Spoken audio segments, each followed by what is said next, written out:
What's going on, guys? Pegasus from the Wise Guys. Appreciate you guys for tuning in. Just wanted to say before I start this deck profile, thank you for everybody that actually checked out George's deck profile. It's actually a Grand Magic deck profile, but you know, telling his story and having Richard help me, that was one of the coolest things I've ever seen in the Yu-Gi-Oh community. So I just wanted to say thank you before I even start. But a long time ago, he actually beat me to smithereens with a deck called Infernoids. And then I fell in love with the deck because it smoked me. And usually that's how I fall in love with a deck, when it beats me really, really handily. So I'm going to stop talking real quick. I don't have droplets. I don't have talent because I trade them or sell them every time that I have them. And I'm not going to hold on to them until there's an opportunity to get something out of the cards. You know what I mean? Until COVID in, I'm just kind of doing deck profiles with the cards that I have. And I don't really want to spend money on stuff like that. But, yeah. Anyway, let's get into deck profile. Appreciate you guys for tuning in. Let's get it. Alrighty, guys. Got that out of the way. Got the pleasantries out of the way. Now to get to the deck that isn't pleasant to your opponent. Infernoids. One of my favorite decks ever. This deck is really, really dope. It's a bunch of, like, knockout punches all thrown into one deck. So, I'm just going to jump straight into it. I played 2 Anunsu. Dark Hole on summon, negates a spell or trap. Deviati is Heavy Storm on summon, negate a monster effect. Very similar to Mechaba. She literally, like a lot of her rulings, if you ever get into ruling disputes, like Mechaba and Deviati are almost parallel to each other. Both really, really important to the deck. They're basically the powerhouse effects in the deck, but you have to banish 3 Infernoids to summon them, so that's very, very hefty. But when that happens, usually that effect is going to either attempt to resolve and force something out, or just completely obliterate your opponent. It's going to be one or the other. It's going to make your opponent interact. So that's what you need your opponent to do, which is why I said somewhere in here you can find a space for talents and droplets. I'm not going to try to. You can. With the other Infernoids, the big ones that aren't the big ones, so Grandma and Grandpa over here, if they're not them, they can DD Crow on either player's turn. That's all of these. And then their unique effects are BLS to attack twice. Infernoid Saitsumas is low-key one of the best ones. I think it's actually quietly the best one, because usually you're attempting to break apart your opponent's board. And if you do break apart your opponent's board and they just have stuff that's hanging on for dear life, this is going to take it away, because you're going to attack over a monster and then banish something after that at the end of the battle phase, which is very, very, very powerful. And a lot of people forget about how powerful that is, and that usually is what clinches the game. That literally happens at least one time every time I go to a tournament. This card wins a game every single time. So I honestly think this is the best one, and it should have got the hollow treatment, but it hasn't yet. You too, Atondale. Didn't mean to leave you out. And then Sajet. Sajet is just there for the level. I would like the Fritty effect to be better, but it's just not. It's not at all. It's you just attack and like take something out of their extra deck. I mean, that's cute, but that's way, way, way too slow. And compared to the other effects, it just never really made sense. But it's still a level 6, and it's 2400 attack, and that's a beater when you need to put in some damage. So most definitely a card that you probably have to play in this deck if you're playing the trap card, which I'll get to when I get to. Oh, that's not the trap card. You got what I mean. We'll get there when we get there. Harmadic, Petrulia, and Antra. The little ones can only DD Crow on your opponent's turn, but that's still really, really powerful, and they all work in unison with a terraforming target that you'll see in a second. Infernoid Petrulia is the MST. It pops a spell to trap, face up or face down, doesn't matter. It pops a monster, Harmadic, and then Antra is Compulse for any card. Guys, usually, I mean, all these are just like the setup. Like, I can just banish one Infernoid and make you deal with this, and then they're gonna be the floodgate. They open the floodgates for everything else. Literally, that's what they do. But usually, just to explain real quick, because a lot of people may not know, with the Decatrons, usually these two are how you go into Synchro 8s, because you'll open one of them and you'll just send the other one. So like, let's say I open Harmadic and I open Decatron. I will normal Decatron, and then I'll send Petrulia, and that's 5, and then plus 3 is 8, and then I have a Synchro 8. If I have to. I'm not going to usually go into a Mega on my first turn unless like they walked into a Gamma or they told me to go first or something like that. Usually I don't even, you're not going to, it's not going to happen that much. It doesn't happen that much when you go second because this is definitely a go second deck, especially now. But with those two, you got that, and then Decatron is literally everybody in the deck. Although he doesn't copy their own summon effect, he does copy their monster effect while on the field, and that is very, very, very important and very, very, very powerful. And it's still one of the best tuners in the game until otherwise we're noted of something else or power creep happens. Eventually, I don't see how this deck could ever get power crept. It may happen eventually, but it hasn't happened, and it's been out for 5 to 6 years now. So I'll just say that and leave it alone. Moving on, we got Gamma and Driver. Don't know what else I can say. I feel like this is where Talents and Droplets would be. So again, if you want to play Talents and Droplets, this is probably where you'd play them. However, I think you don't need to reinvent the wheel, and Gamma is extremely powerful, and it's definitely more powerful in this deck because this deck moves on and off the board better than any deck in the history of the game. Literally, if you can move off the field and leave yourself open intentionally or activate effect that's going to tribute off the field and they want to stop it. I mean, this Gamma is just really, really good. I can't say enough good things about Gamma. You don't have to play it, but I don't see why not. Void Imagination, the best fusion spell in the game. It's better than Shaddoll Fusion. We can have this debate every day of the week, but every time that this card has ever landed, I'd at least say above 95% of the time, if this card lands, the game is over with. Seriously. And it's not hyping up the card. The card is literally that good. And this card helps you search it, but we'll come back to that in a second. With the Void Dream, Void Imagination, I keep saying his Japanese name, he helps you to get out from under the level lock, which is the drawback to Infernoids. They have the level lock restriction, which if you go north of level 8, so let's say you have a Tonedale, you can summon another monster, but you can't summon after that. Or if you have one of the big Infernoids on the field first, you can't summon another Infernoid after that. But this, however, helps you relieve that while it's on the field, and then you send it to the graveyard to fuse for Tierra, which, shout out to her. When we get to her, we'll definitely talk about her some more. But when that lands and Tierra resolves, if Tierra resolves, it's game. And it's so seriously game that it's not even funny. Void Vanishment searches void cards. Anything that says void in it, pretty much, you search it. You can banish this. You take this, you tribute this card, put it in the graveyard, not tribute, but take it off the field, send it to the graveyard, and then banish the monsters that battled, and that'll help you deal with problem cards that you can't necessarily get off the field. Dragoon, definitely, because this doesn't target, and it just takes both the cards off the field completely. And then don't get cheated by this card. If they activate this first, they cannot do anything but summon the Infernoids after that. So for the rest of for the rest of the turn effect.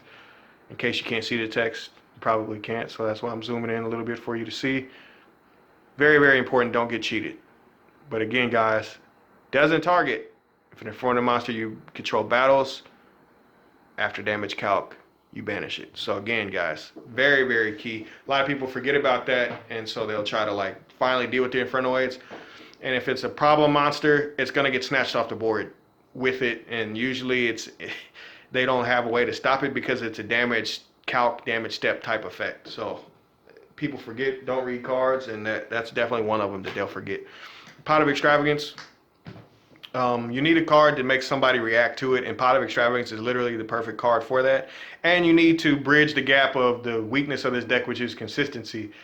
Not so much because you're going second, you're going to open that card so that you're going to have the power cards to be able to play anyway.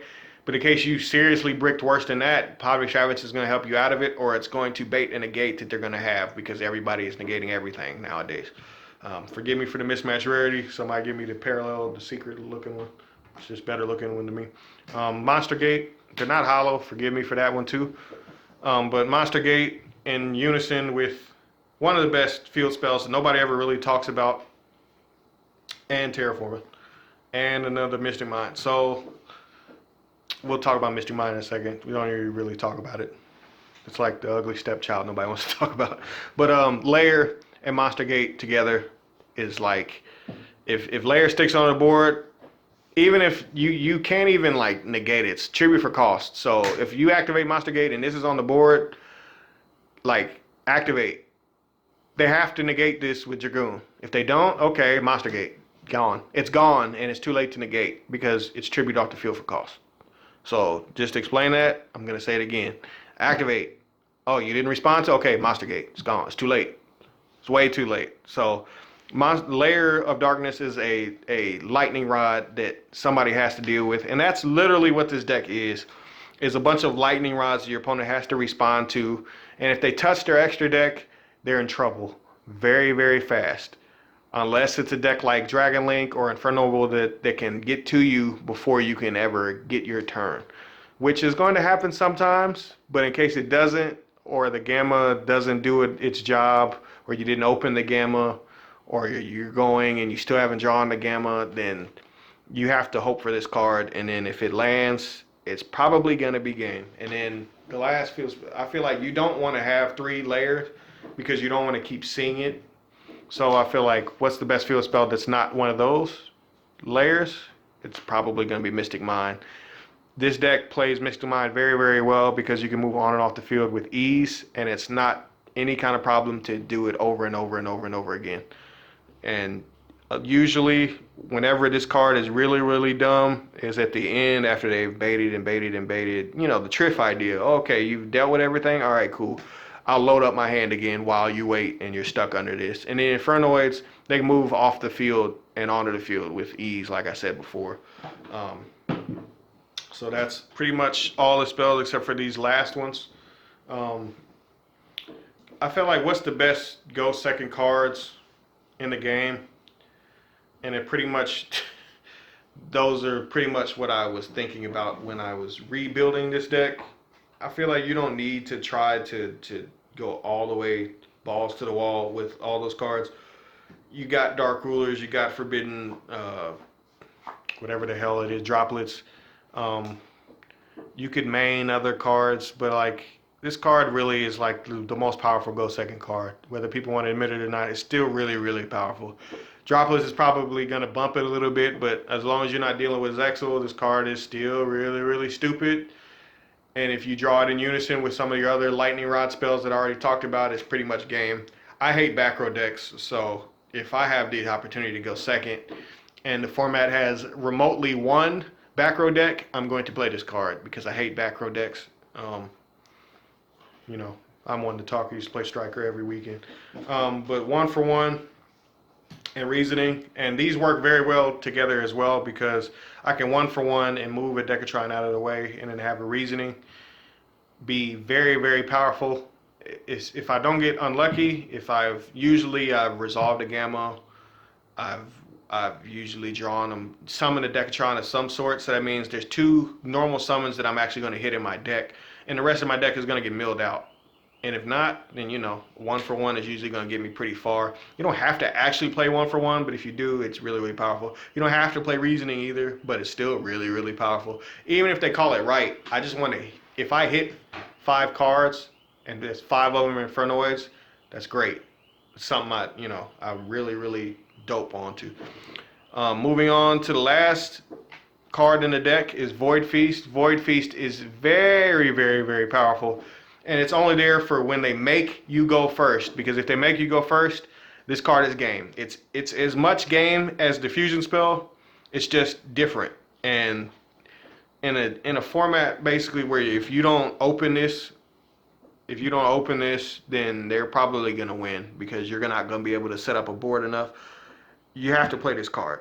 Even if you're playing a go second deck, there's always gonna be that one guy. Shout out to the homie Michael Buckingham, aka Head Ass. He's probably gonna kaiji your ass, so you might as well be ready. So if you're gonna, you know what I mean. When there's always that person at locals that's always gonna go second, and there's not a damn thing you can do about it. You hit him with this. That's the fastest way I can explain that without dragging on and on and on. The side deck options. I've always said this is totally irrelevant. It's the most irrelevant part of the extra deck.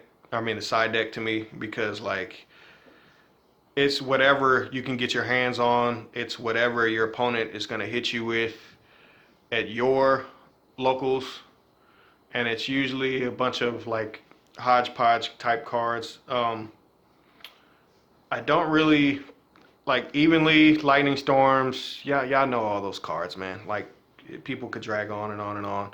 Panker tops is Panker tops. We already know that.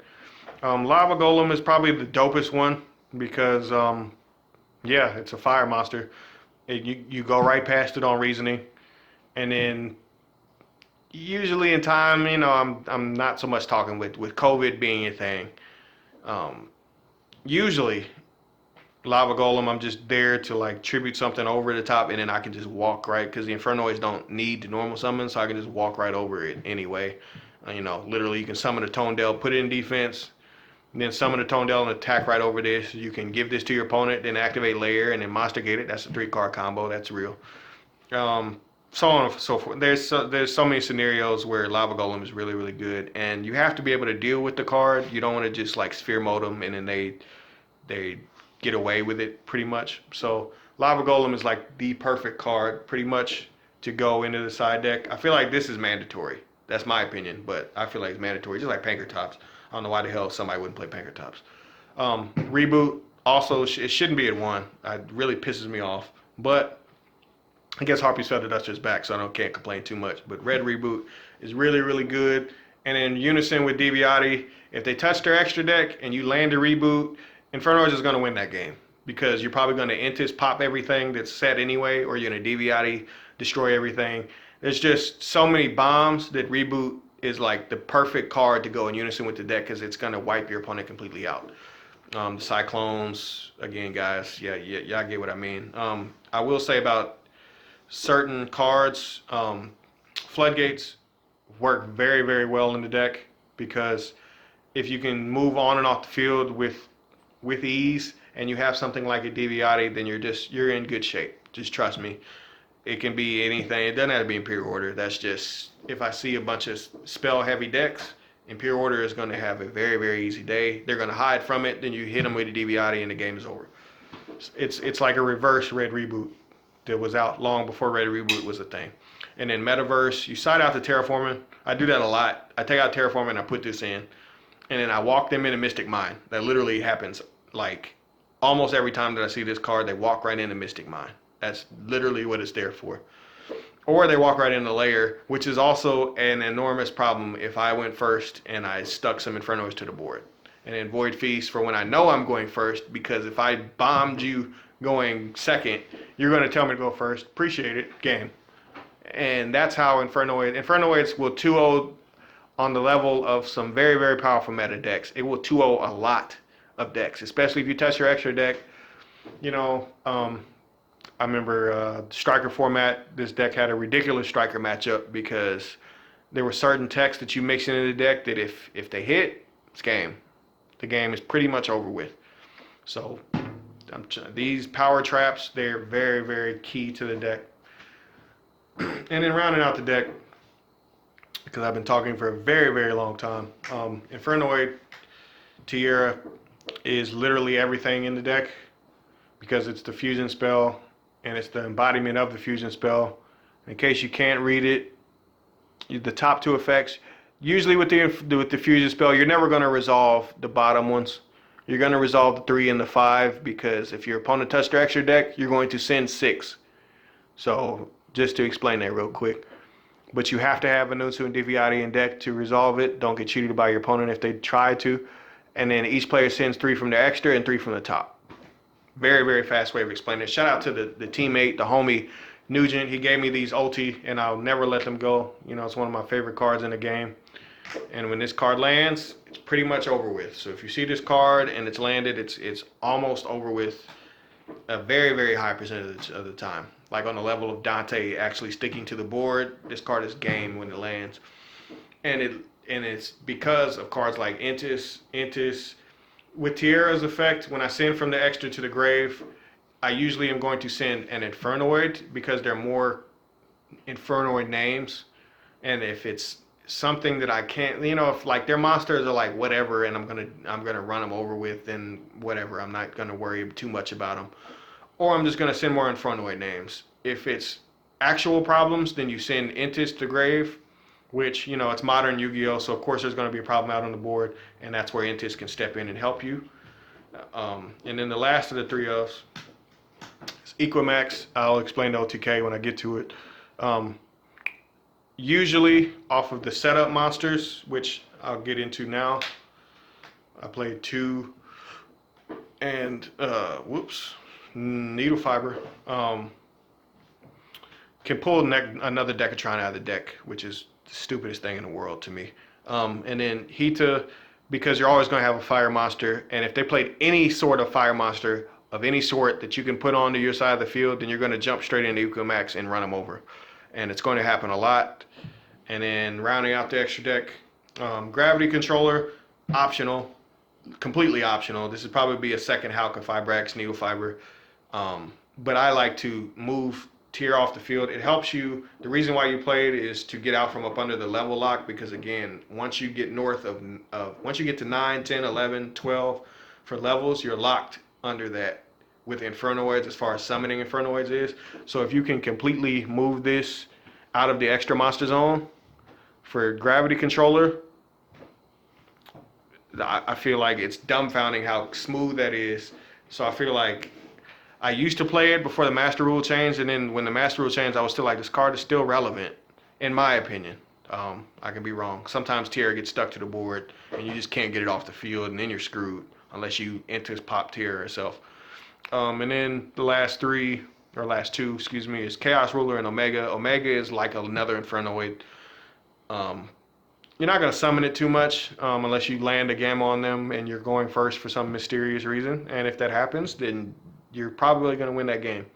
But it can put the banished Infernoids back. And then this can help you add Gamma. It works in unison with Layer of Darkness because, not actually works with Layer. But you're sometimes going to have a light and a dark in some sort of way, because like, I don't know how they're still going to be alive, but in case they are, you may have stuff like this where it can summon itself back out of the grave by summoning. Everybody knows it summon itself back, right? But some of these monsters, like Gravity Controller, like Equimax, they're like, if you get into a grindy type game, then this card is going to be better and better and better from the middle of the game to like late in the game, which is like turn 4 now in Yu-Gi-Oh, which is how fast the game is. And yeah, that's pretty much it. Very, very quickly, just in case you've never actually seen it, just kind of showing it extremely quickly with the Infernoids. This happens a lot. You usually, let's make it this one because you're playing around in Biru. Usually when you go into a big play like this, if they see it coming, they're going to try to Nibiru you before that. They're probably going to try to wipe this completely out. But if they don't, and you can land a monster on the field, usually you have hit them with Hita, or you hit them with Haka Fibrax, pull another monster on the board, so that makes 3 monsters. And then from there, you go into this Link 3 again, as long as you include a Link monster, just helping people remember Equimax in case you can't remember it. One of these two is going to help you jump into this. After you get Equimax onto the board, if you have something like, let's say, pointing at a Deviati, pointing at one of their monsters on the other side of the board, as obviously Equimax points forwards, and then you have something like this, you have an awful lot of amount of damage. But the problem becomes, how the hell do I kill them if this didn't do enough? And the answer to that is, with some of the mid-range Infernoids, like I said, with the Sights Moss, with the Sajet, etc., you hopefully it's this one. But if it's not, I mean, these are still serviceable and they still do the same thing.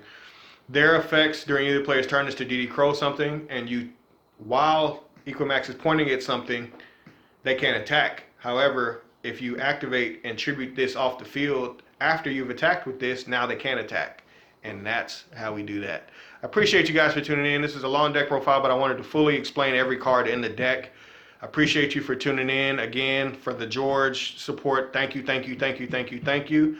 And I'll see you next time, guys. Let me know down in the comments what kind of generator deck you want to see, whether it's Numeron or Invoked. And I'll have it up on Friday, I promise you. I'm out. YG, baby.